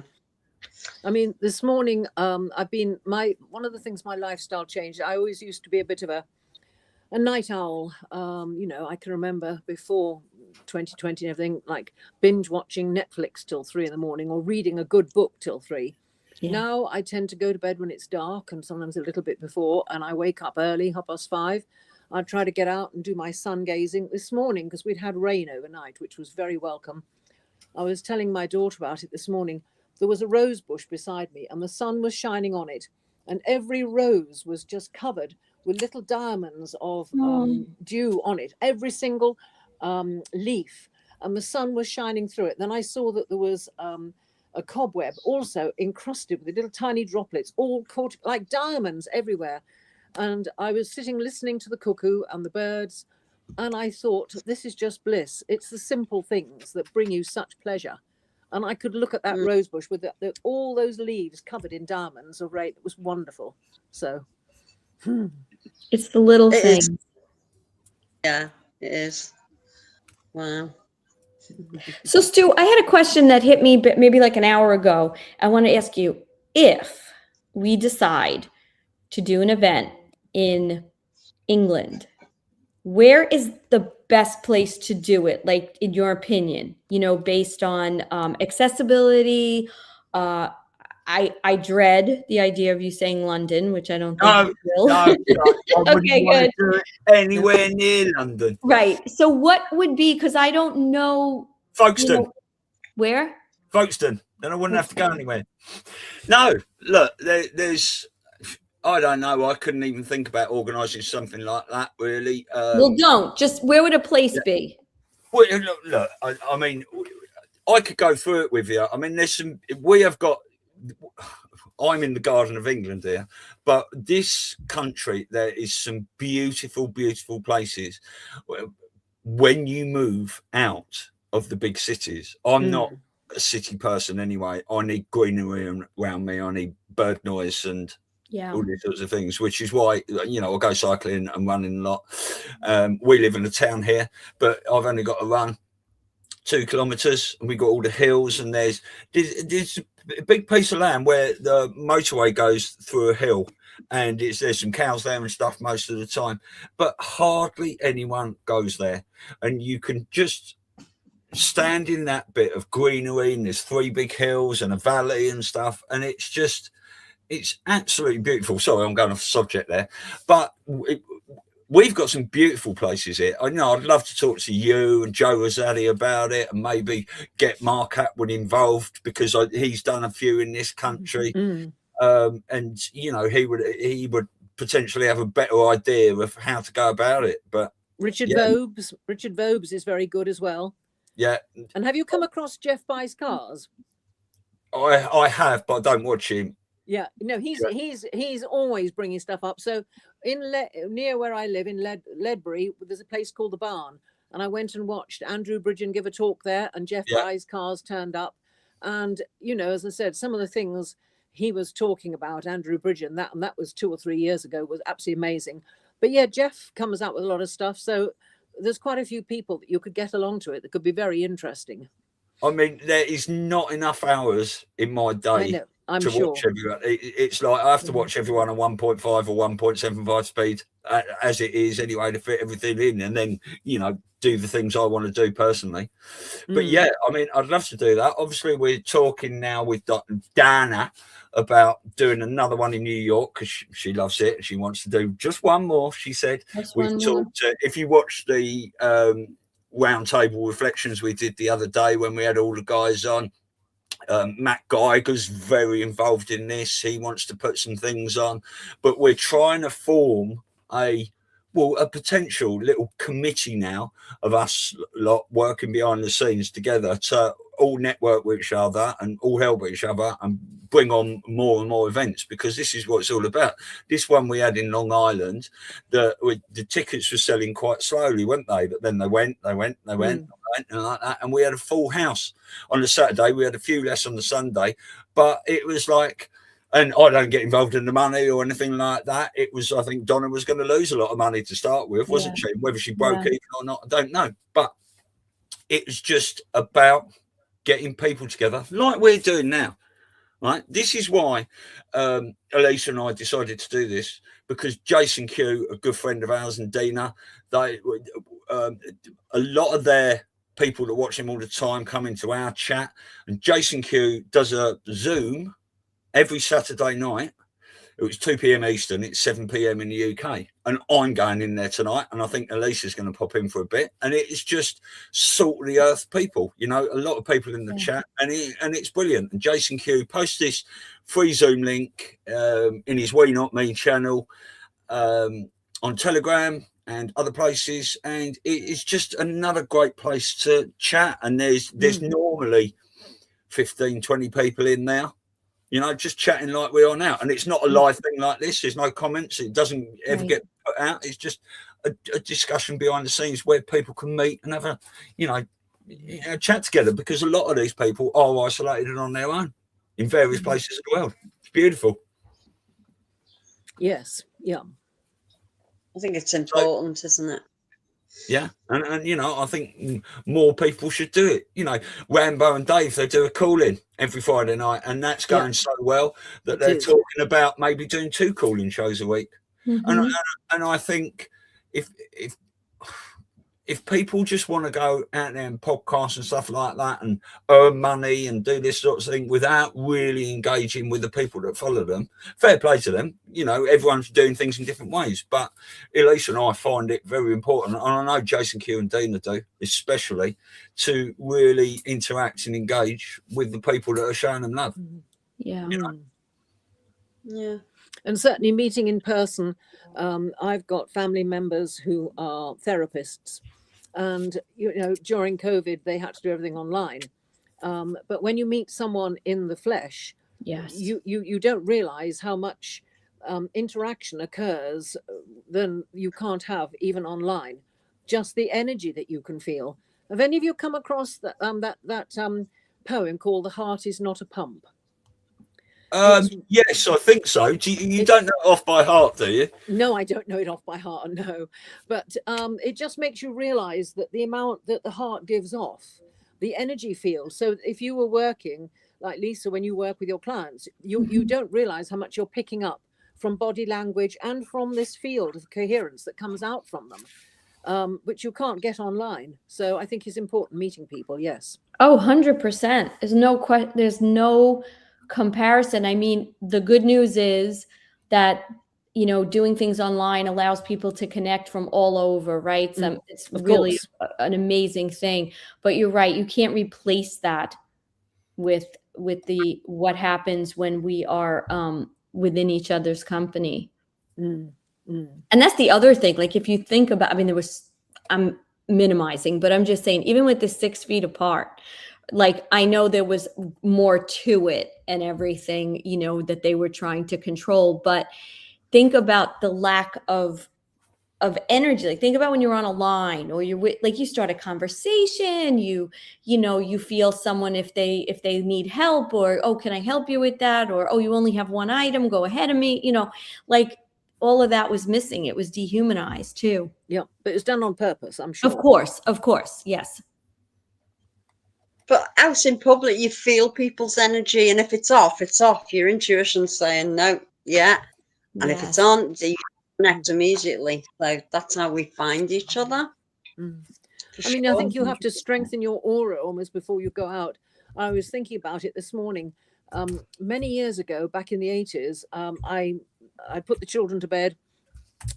Their father was watching TV, and I went for a walk. And I got very hot. I was a lot younger. I'd walked a lot quicker. And I sat down on a bench to look out over the view, and there were flies all around me and mosquitoes and everything. So I tried a little practice. I tried strengthening my aura and really working. As long as I worked at it hard, I could make sure no fly landed on me. Wow. So you can actually strengthen your aura to protect you from people. But I suppose with practice, it maybe gets easier, but it can be quite hard work. Sure. The mind is a very, very powerful tool, isn't it? It's just most of us have forgotten how to use the power we have and the skills we have. And and talk about the junk DNA and what they've done to us in the past. But I mean, there's that marvelous book, The Biology of Belief. I think, wonderful book. Love it. Yes. All these Really books I read in a long time ago. Yes. You know, it's another great book that really have had a big effect on me. Joe Dispenza, You Are the Placebo. That's right. Yeah, When I had all those in those days. Yes, I read Yeah, all those a long just time ago. amazing. And you know, Yes. you'd be like, even with my clients, like I always give them a book. That's one of the books I give them, because you can't imagine how many people are so detached from Yeah. themselves and their own consciousness and their ability that they have. You know, like I see people sometimes, they're like, oh, you know, I have this problem and I've learned to live with, and I'm like, why? Why did you learn to live with it? You can change it. Mm. You have the power. And they like stunned, but that's what I think we're supposed to be, like all of us are doing and continuing, you know, to do, to enlighten people. It's not just about the truth of, you know, geopolitics and how we've been lied to on those aspects. It's also about just embracing the strength that we have and the strength you have as a human being in your consciousness, your thought, your feelings, your ability to manifest.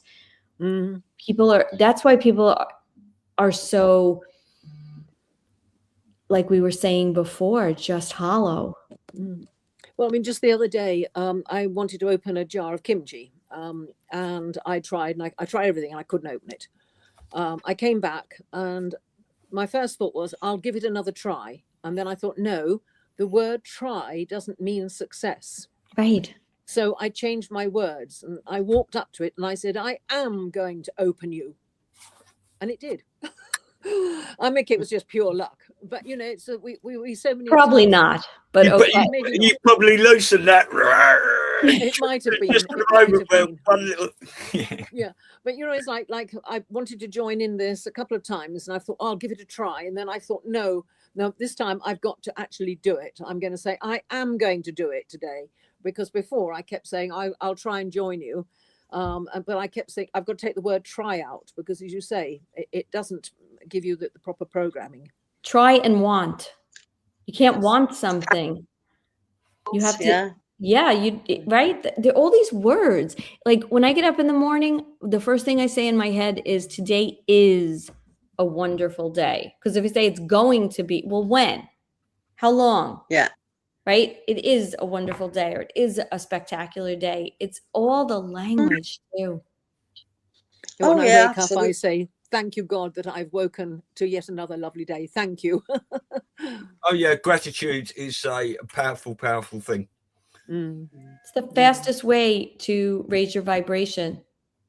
Yeah. People don't realize that, and get yourself out of fear and want and lack, and you can't be controlled. Yeah. What a beautiful conversation we've had today. Yeah. I was just about to ask you two how you found it today, coming on for your first time and all that, but Missy has just disappeared. So yeah, she said she'd be right back. Here she there is. she is. So, right, you two have come on for the first time, and obviously you just said there, Shirley, I'm not going to try. I'm going to do this time. So from your experience, right, because you were quite nervous, you said to me, one of the first things, before, I haven't done this before. How have you found it today? Because we are nearly we're an hour and 53 minutes, and it's just flown, hasn't it? It's been lovely. There's some amazing comments today, which is why I've been whacking them up on the screen. So anyone wants to see all those, you can rewatch it and stuff. But yeah, how's your experience been, Shirley? Well, I mean, I've got a daughter who sorry, was it, who did you say, Missy first? Sorry. No, you, Shirley, first. All right. I'm used to using FaceTime because I've got a daughter who lives abroad. And during the lockdowns, we used Zoom, the family being aware that I was living on my own for the first time in sort of 30 odd years. Did a Zoom call every morning at 9:30 from all around the world. They all contacted me, and it was wonderful to all get together. So I am used to talking online but only really to family and friends. So this is a first. It's been easier than I thought. And, you know, it's something I would be happy to do again, you know, if I could be of use. Well, everyone's always welcome on always this. Welcome. So we've had up to 7 people, you know, we can get up to 10 people on here. And yeah, it's been brilliant. Missy, have you found that today? Yeah. enjoyed it a lot. Yeah, there was a lot of crackling. You kept breaking up all the time, so I was trying to piece together the words. But yeah, it's been great, easier than I thought. So I echo Shirley's comment about that. Beautiful. Are you on a mobile phone today, Missy? Are you on a mobile phone? That's all I've got at the moment. Oh, bless you. Yeah, that might be why it's been a little bit crackly, because we do have some, you know, some people don't have a great internet connection, these sorts of things, do they, Lisa? You know, and we're always encountering little problems here and there along the way. Apart from being attacked when people start talking about really, you know, we've seen it for so long now, haven't we? Well, people were surprised that I've got a good internet connection, but during the lockdowns, I had a reasonable Wi-Fi as such, but it was, I can't even remember what it was. It was sort of 50 to 60, which is usually quite good. But I live in a big house, but I live in the annex these days, and I had family members living next door. So during the lockdowns, there was the parents and the 3 or 4 children all doing homeschooling, all using internet, and I couldn't even collect my emails. So I contacted BT at the time, and they put the high speed in. And to be fair, if I ever go and do a high speed check, I've often got 450, 500, which is, if you saw where I lived, it's bloody amazing. So I'm very lucky. Yeah. Good. Wow. Well, this was fantastic. Gosh, it went so fast, right? Thank you. Yeah. And what would your advice be to anyone watching this that is also having the same thoughts as you? It's like, I'd like to give that a try. What would you say to them about coming on next time? I think we're on in about 3 weeks, the next one, aren't we? Because we got a holiday coming up, or Elisa's going on a holiday, so I'm just having some time off while she's gallivanting about, really. Well, it's certainly not as frightening as I expected it to be, so go for it. Yeah, so good. Missy, what do you think? Just go for it, yeah? Absolutely, because I wasn't joking when I said I'm a technophobe. I mean, pop-up boxes scare me, okay? I really have a problem with technology, so this was a lot easier than I thought. But I did put a lot of research into it yesterday and today, so trying to really get it right. So, yeah. Well, you know what? It's been amazing having you two on. You two new faces for us. You know, we know your names, but to see your faces and come on, it's been absolutely wonderful. And I think, thank you. You know, there was so many good comments there. I've smashed so many of them on the screen that I think people are going to have to rewatch it and then they can read all those comments again. But yeah, absolutely wonderful. Thank you, ladies, for coming on. It's been a beautiful, beautiful 2 hours. Yeah, thank you. Thank you for sharing so much. Yeah, excellent. And we are moving. There's a lot of crap that's had to be cleared up. We might move into some precipice moments, but we are moving into a beautiful golden age. We know that. We know it in our hearts. A lot of people haven't got a clue what's going on as yet, but us lot that really, you know, pay attention and dig into all this stuff, we're comfy, we're cozy, and we've all got each other. Never forget that. It doesn't matter where you are in the world. We're only a video call or something away. So whenever you're feeling down, you know where we are. Elisa and I. Yeah, know how to get in touch with us all the time. Yes. Okay, and as the outro video, I've put that dark to light on again. I know it's 8 minutes long, but this is one of the this must have taken so long for iDrop Media to actually create. It just talks about everything we've been going through and what we're moving into, and it's a beautiful, beautiful thing. So have a great rest of your weekend, ladies. It was so nice to meet you, and thanks everyone in the chat. And if anyone's about later, I'll see you for a little chat in Jason Q's Zoom room from 7 p.m. onwards. All right? Where we go one, go all. Bye-bye. See you later. Bye. Bye.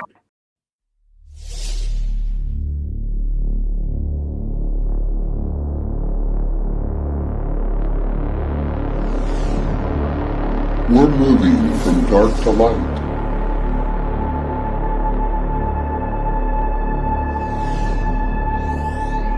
This is the Great Awakening. People of the world have woken up, and the light has shined on the darkness, and the darkness cannot hide from it. All the darkness can do is panic. All of the systems the darkness had in place to control us are going to crumble. The fear, the corruption, the greed, the wars and rumors of wars, the hate, the technology, media propaganda, the child trafficking, and the slave economy. All of these control systems will crumble down.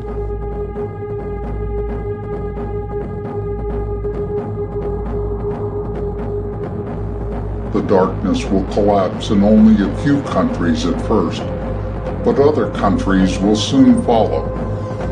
We will unite against the dark.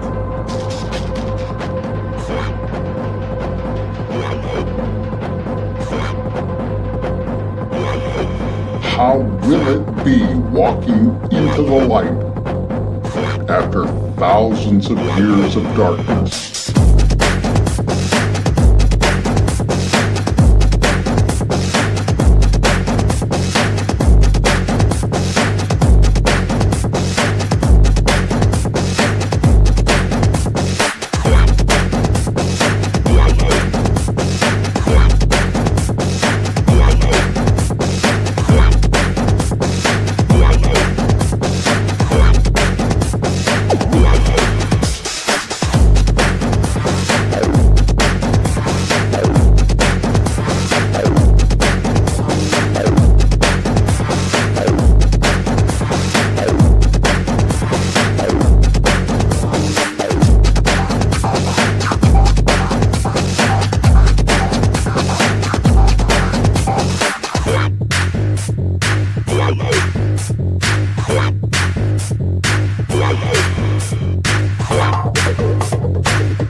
It's game over for the darkness.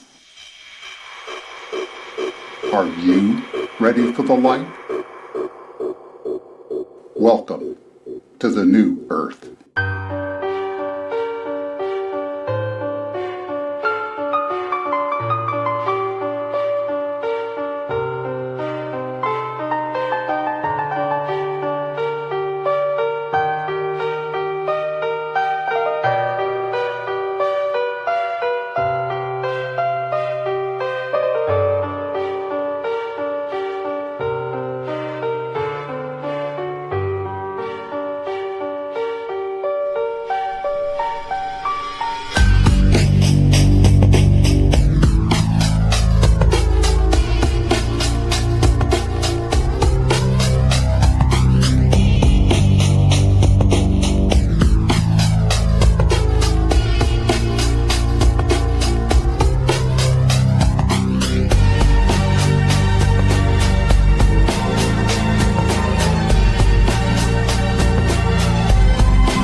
go one, we go all.